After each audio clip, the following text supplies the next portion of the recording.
Well, what a cracking finish that was from Alan Silver and Daniel Brooks. It's not often you see a young man playing a xylophone solo, then taking the turn at the rostrum, conducting with both sticks as he ended the performance there. So great stuff as we've had from all of the bands so far today. Kenny, then it's been great entertainment. We've got one more band to come after this, but it's been really varied programs from all the bands, but it's been great stuff. Terrific variety of programs, as you say. Yeah, we've been speaking about this all day, getting the balance of programs right, but I think in general we've had a really good selection, and the conductors are, I think, in the main to be congratulated on that. It's been good stuff there. Anyway, back as we say, we've been having coverage all over the world, and of course one of the reasons for that is that we've got our very own social media czar.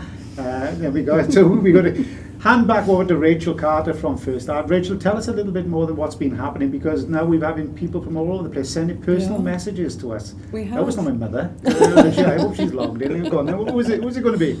Well, we've had Mikkel from Austria get in touch, Geert from the Netherlands, and then I've been having a lovely chat on Facebook with Maureen Lister, who's watching in Italy. She said it's great to be able to watch live from Italy. It's wonderful. So, now, Maureen Lister, we understand, knows Stephen Mead. She's a very fine euphonium player, we understand. Right. And she's been telling us that, or she's been talking to you about our conversations about old times. Well, unfortunately, we are old people, you see, nowadays. When you get to middle age, that's all we do tend to do is reminisce about things, so we're doing that. So tell us a little bit again what's happening elsewhere. Okay. Well, we've also had another lady get in touch by Facebook, Susan Rose, and she wanted to know if the performances will be available again. So every performance of the bands will be posted post-event on YouTube, so if you have missed one, you can catch it again. And that includes the live performances, which we are featuring in the first and the championship section. It does. But all the performances, the unregistered, fourth, third and second section, so all of those will appear, so nobody's going to be missing out. Yeah, just give us a few days to get them all uploaded and you can watch that. We've also had a lovely message from Sue Bahana. She says it's absolutely fantastic. She's got a very good friend playing in Derwent Brass later. She's really looking forward to seeing lots of bands playing. So really good result there. So if you want to talk to me on Facebook, you can just get in touch, use CPP First Art, and I can try and answer some of your questions. So we got a great response from people, as you say, from all over the world. So as we say to people, just get back in touch with them. Use that Twitter handle, hashtag #FestOfBrass, and that's going to get straight through to us there.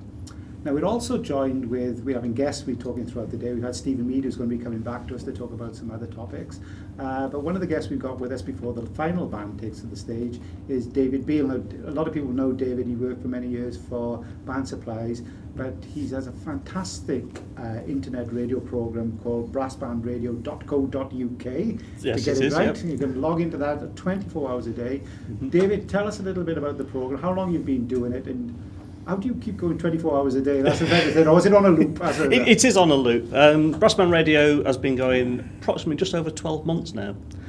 Started about, well, obviously this time last year, and it's been going great. Bands are sending the CDs in for us so we can keep putting more and more tracks into the loop system. It does run on a loop system, but we've divided the day up into like separate programs, so you can get an hour of or 2 hours of test pieces. If you want to listen to test pieces, tune in at 2 o'clock in the afternoon.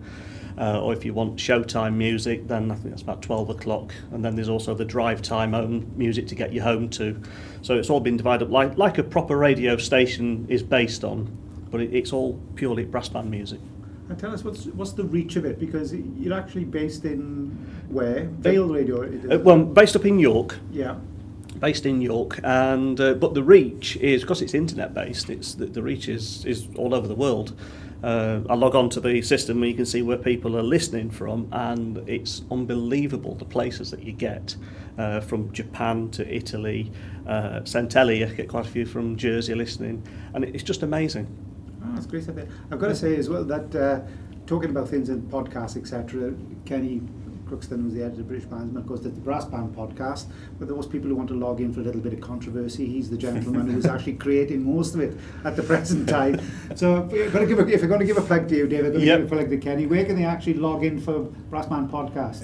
The easiest way to find it actually is through the Brass Band podcast Facebook page, and there's links on there. There is a long URL, but it temporarily escapes me. But also on Twitter @CastBrass.